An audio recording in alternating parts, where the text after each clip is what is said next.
أعوذ بالله من الشيطان الرجيم بسم الله الرحمن الرحيم وإذا تتلى عليهم آياتنا قالوا قد سمعنا لو نشاء لقلنا مثل هذا إن هذا إلا أساطير الأولين.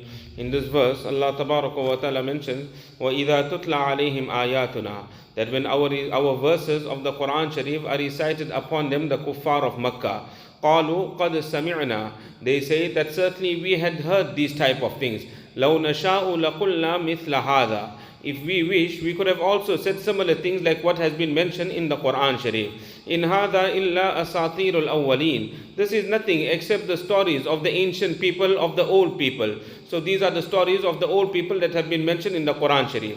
It is mentioned, this verse of the Quran Sharif was revealed in regards to a kafir by the name of Nadar ibn Harith. This Nadar ibn Harith, he had a very, very sharp tongue. And on the occasion of the battle of Badr, he was caught by Hazrat Miqdad radiallahu ta'ala, and he was taken as a captive. But later on, when Rasulullah sallallahu alaihi wasallam, he had accepted the ransom for all those that were taken as captive, then Nadar ibn Haris was also freed. But later on, he showed a lot of disrespect to the Quran Sharif.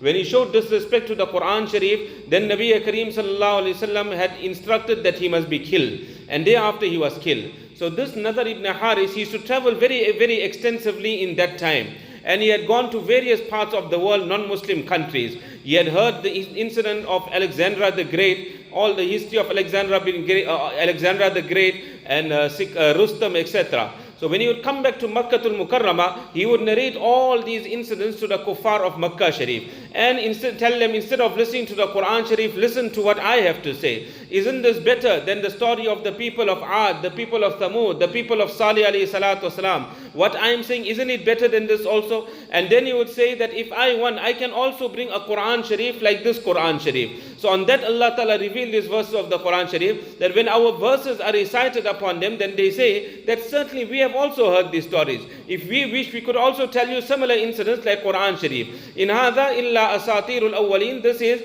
nothing except the stories of the ancient people. Further, Allah Ta'ala says, وَإِذْ قَالُوا اللَّهُمَّ إِنْ كَانَ هَذَا هُوَ الْحَقُّ مِنْ عِنْدِكَ فَأَمْطِرْ عَلَيْنَا حِجَارَةً مِنَ السَّمَاءِ وَإِئْتِنَا بِعَذَابٍ أَلِيمٍ. And remember the time when the kuffar of Makkah used to say, some say that Abu Jahl, he made this statement. And according to others, it was Nadar ibn Haris. So the Mufassirin have reconciled, they said that both said it. Abu Jahl also said it, and Nadar ibn Haris also said it. What they would say, Allahumma, O Allah, in kana hadha huwa al-haq, if the Quran Sharif is the truth, min indik, and it has come from your side, فَأَمْطِرْ عَلَيْنَا حِجَارَةً مِنَ السَّمَاءِ, then rain upon us stones from the heavens. أَوِئْتِنَا بِعَذَابٍ أَلِيمٍ, or bring to us a painful punishment. Meaning, what will be the proof that the Quran Sharif is the true kitab of Allah, that stones must come from the heavens, or a painful punishment must come? This will be an indication that the Quran is the kitab of Allah. Allah Tabaraka wa Ta'ala immediately responds to this. And Allah Ta'ala says, وَمَا كَانَ اللَّهُ لِيُعَذِّبَهُمْ وَأَنْتَ فِيهِمْ. Allah Tabaraka wa Ta'ala is not going to punish them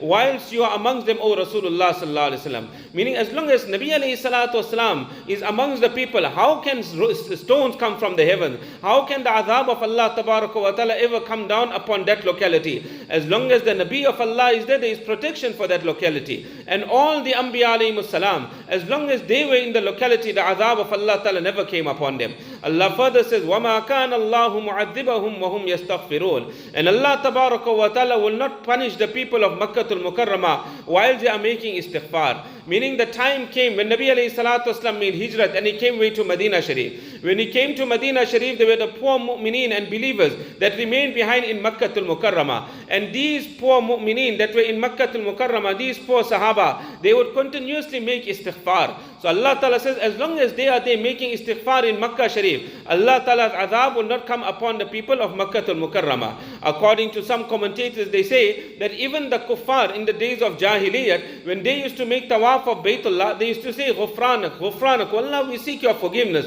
Oh Allah, we seek your forgiveness. So some say because of them saying Ghufranak, Allah's azab won't come. But others say that no, it is actually because of the mu'mineen and the believers. Therefore, in some narrations it comes that Nabi alayhi salam mentioned because of two reasons the azab of Allah won't come. One is the presence of Rasulullah sallallahu alaihi wasallam, and the other is istighfar. In another narration it comes that Allah Ta'ala becomes happy, Allah Ta'ala rejoices when the mu'mineen and the believers make istighfar. So because of these narrations, they say that as long as the mu'mineen, they will make istighfar, they will make tawbah, Allah Ta'ala's azab will never come upon a locality. We'll continue from here.